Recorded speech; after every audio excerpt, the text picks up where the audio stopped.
इतना अहंकार। 73 साल से हिंदुस्तान में लोकतंत्र है। 90 दिन से किसान सड़क पर बैठ के गिड़गिड़ा रहा है, सरकार से गुहार लगा रहा है। इनका एक विधायक कहता है इन लोगों को तो सूट कर देना चाहिए, इनको जूते से मारा जाएगा। गुंडागर्दी की पराकाष्ठा, अहंकार की पराकाष्ठा। 200 लोगों की शहादत हो चुकी है इस किसान आंदोलन में, और देश का प्रधानमंत्री पार्लियामेंट के अंदर कहता है ये आंदोलनजीवी लोग हैं, आंदोलनजीवी।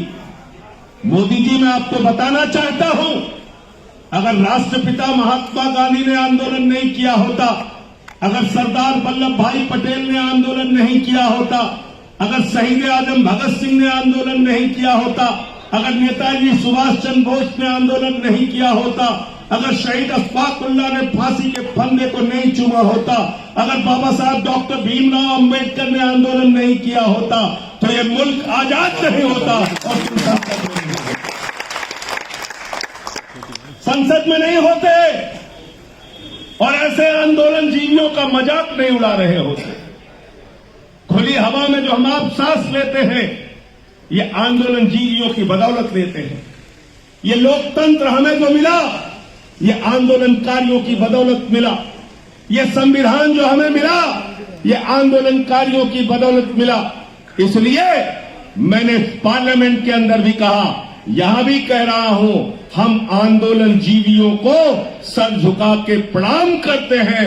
उन्होंने कभी अंग्रेजों की दलाली नहीं की, उन्होंने कभी अंग्रेजों की दलाली नहीं की, उन्होंने कभी अंग्रेजों से माफी नहीं मांगी। उन आंदोलनकारियों ने हिंदुस्तान को आजाद कराया।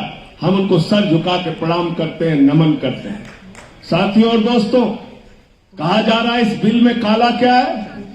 मैं पूछना चाहता हूं, इस बिल में सफेद क्या है? क्या नहीं है इस बिल के अंदर काला? आपने एमएसपी की गारंटी का एक शब्द इस बिल के अंदर नहीं लिखा। मोदी जी कहते हैं एमएसपी था, एमएसपी है, एमएसपी रहेगा। मैंने कहा झूठा था, झूठा है, झूठा ही रहेगा।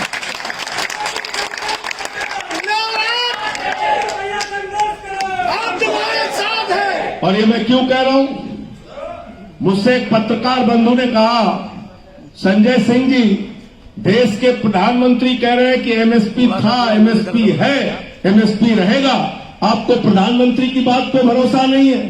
मैंने उस पत्रकार से कहा, मैंने कहा चलिए आपकी बात मान लेते हैं, प्रधानमंत्री की बात पे भरोसा करते हैं।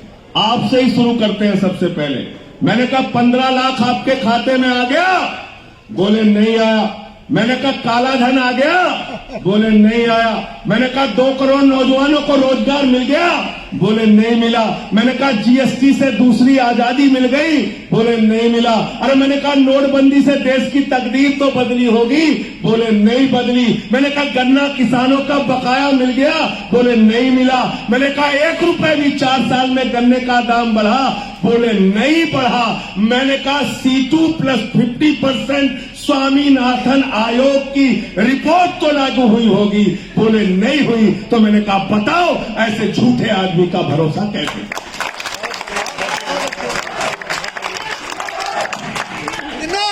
बताओ कैसे करने भरोसा? करने भरोसा? जोर से बोलिए, भरोसा करने लायक है क्या? बताओ, हर चीज में झूठ बोलना। सुबह उठना तो झूठ बोलना, शाम को उठना तो झूठ बोलना, रात में सोना तो झूठ बोलना, सुबह उठ के फिर से झूठ बोलना। यही काम हमारे प्रधानमंत्री का है। इतना झूठ बोल के कोई आदमी चैन से कैसे रह सकता है? इसको अगर सीखना है तो जाके नरेंद्र मोदी से आप लोग सीख सकते हैं। झूठ भी बोलता है, 10 लाख का सूट पहन के फकीर बन के हवाई जहाज से भी घूमता है बेचारा। देखिए ऐसा कमाल है, ऐसा कमाल है।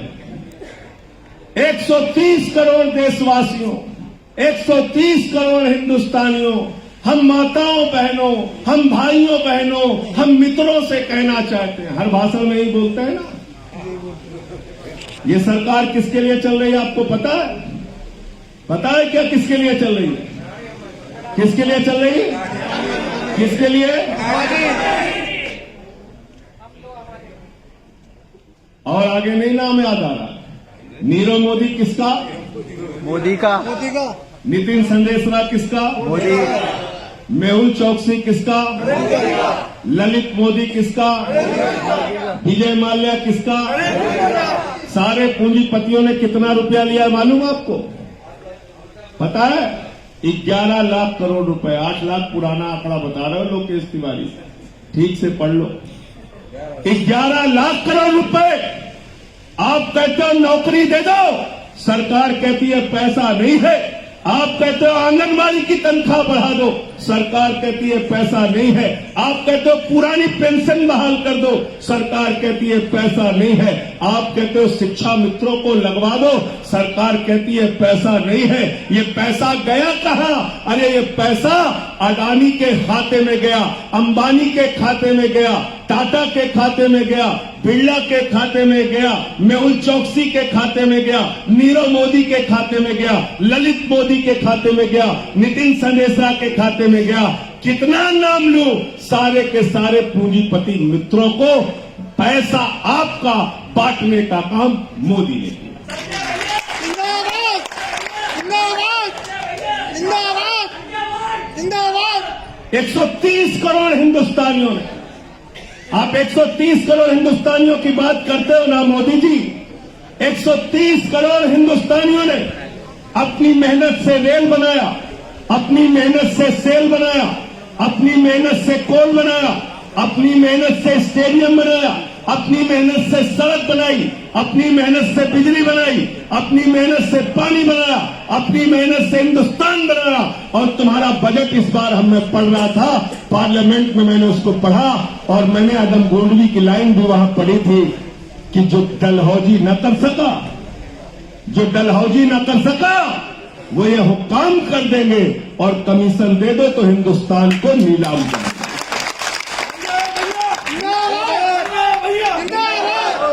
जो लोग मोदी मोदी मोदी का नारा लगाते हैं ना, मोदी क्या कर रहा है आपको पता है कुछ? रेल को जोर से बोलो, बेच रहा है कि नहीं बेच रहा? रेल को, सेल को, खेल को, स्टेडियम को, कोल को, सड़क को, बिजली को, पानी को, LIC को, बैंक को, सारा हिंदुस्तान बेच दिया, सारा हिंदुस्तान बेच दिया। और आपसे कह रहे हैं ताली बजाओ, थाली बजाओ, ताली बजाओ, थाली बजाओ। आप ताली थाली बजा रहे हो, ताली थाली बजा रहे हो। मैंने तो पूछा था भाई, दुनिया का एक रिसर्च बता दो कि ताली बजाने से कोरोना भगाता है, थाली बजाने से कोरोना भागता है। मैं पार्लियामेंट पे ही बैठा रहूंगा, दिन रात ताली थाली बजाऊंगा। चलो बता दो एक रिसर्च बता। मूर्खों का हिंदुस्तान पूरा बनाने पे मोदी जी लगे हुए। पूरे हिंदुस्तान को मूर्ख बनाओ, थाली बजाओ, ताली बजाओ, दीपक जलाओ, दिया जलाओ, मोमबत्ती जलाओ। और आप क्या कर रहे हो? धीरे धीरे हमारी जेब काट रहे हो। पेट्रोल का दाम, डीजल का दाम, गैस का दाम, पहले सिलेंडर लेके घूमती थी स्मृति ईरानी जी, अब कहां गया आपका सिलेंडर? कहां गया महंगाई के खिलाफ प्रदर्शन? कल मैं निर्मला सीतारमण जी को सुन रहा था, बोले भाई पेट्रोल डीजल का दाम हमारे हाथ में नहीं है, हम क्या करें? इसके लिए तो रेगुलेटरी बॉडी बन गई है, वही दाम को तय करती है, हमसे कोई लेना देना नहीं है। तो ठीक है निर्मला सीतारमण जी, अपने पद से इस्तीफा देके नीचे आ जाओ, हम लोग रेगुलेटरी बॉडी वाले को ही वोट दे देंगे। तुमको वोट दे रहे? क्यों वोट दे रहे हैं तुमको? अभी अनाज भी आप बेचने पे लगे हुए हो। क्या लिखा है इसमें कानून में, पढ़ा है कि नहीं आपने? लिखा है असीमित भंडारण की छूट। इसका मतलब क्या हुआ? सस्ते में किसान से अनाज खरीदा जाएगा, गेहूं खरीदा जाएगा, चावल खरीदा जाएगा, दाल खरीदी जाएगी, फल खरीदा जाएगा, सब्जी खरीदी जाएगी, उसको अडानी के बड़े बड़े कोल्ड स्टोरेज में रखा जाएगा और जब बाजार में उसकी कमी हो जाएगी तो महंगे दामों पर आपको बेचा जाएगा। हिंदू धर्म में कहा गया जमाखोरी पाप, मुस्लिम धर्म में कहा गया जमाखोरी पाप, ईसाई धर्म में कहा गया जमाखोरी पाप, सिख धर्म में कहा गया जमाखोरी पाप, मोदी धर्म में कहा गया जमाखोरी पवित्र। ये मोदी जी ने नया धर्म शुरू कर दिया, अडानी धर्म। अडानी धर्म में जमाखोरी जाएगी, मोदी धर्म में काला बाजारी, मोदी धर्म में महंगाई, ये मोदी जी कह रहे हैं। मान ली जाए उनकी बात, मानना है क्या?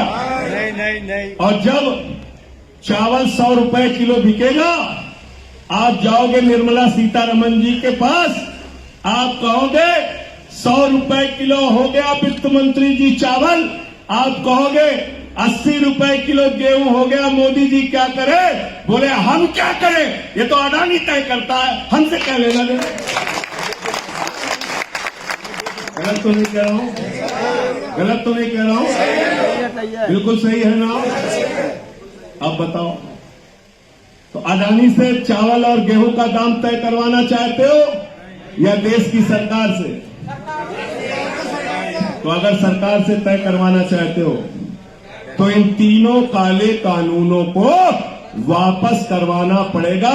इससे कम में कोई समझौता नहीं है, ये तीनों काला कानून वापस लेना पड़ेगा।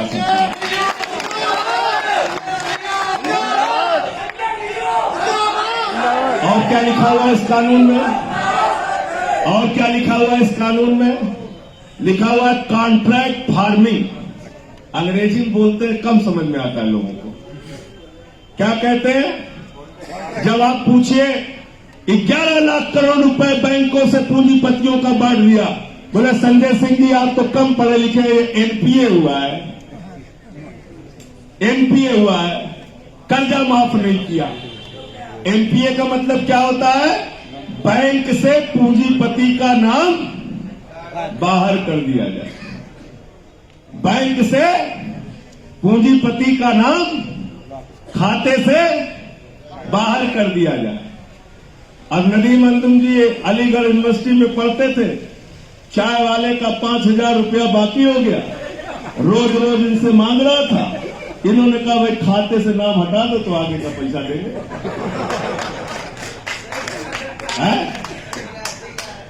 चाय वाले ने कहा भैया पैसा चाहिए, बोले नहीं, पहले नाम खाते से काटो तब आगे का देंगे।